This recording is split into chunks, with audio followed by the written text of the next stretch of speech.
Story 3. The Neighbor Who Doesn't Age. For 30 years I have seen everything change in this neighborhood. I have seen children grow up, adults age, old houses collapse, and new ones built. But there is one thing that remains exactly the same since I can remember.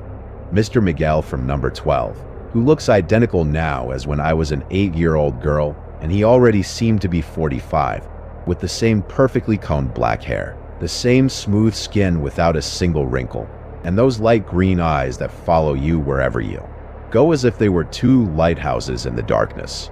At first I thought he simply had good genes or took very good care of himself. But as I grew up and other neighbors began to comment the same thing, a deep uneasiness settled in my chest like a worm eating away at my tranquility day and night.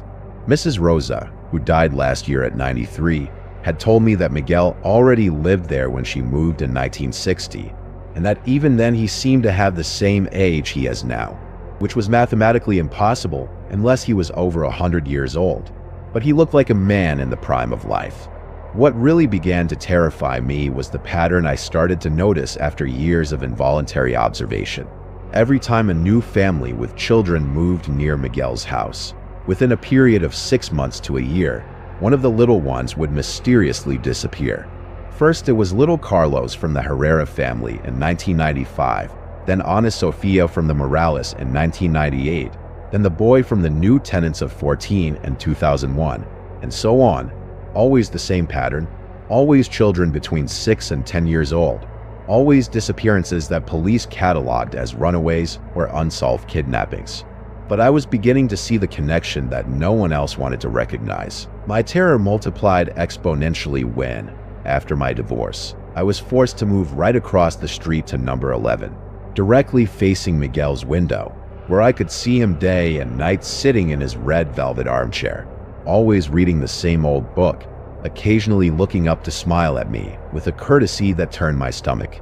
The first week after moving, I found a gift at my door, a small box wrapped in very old golden paper, the type that hasn't been used for decades, with my name written by hand in elegant and perfect calligraphy that seemed made with a fountain pen. Inside was a silver brooch with a green stone that shone with its own light, beautiful but disturbing, accompanied by a card that said, "For my new neighbor, I hope we enjoy a long friendship." Every week a new gift appeared. A pearl necklace that felt ice cold to the touch, a bracelet with strange charms that jingled alone during the night, a music box that played a melody that seemed familiar but I couldn't place, and that made me dream of children singing in a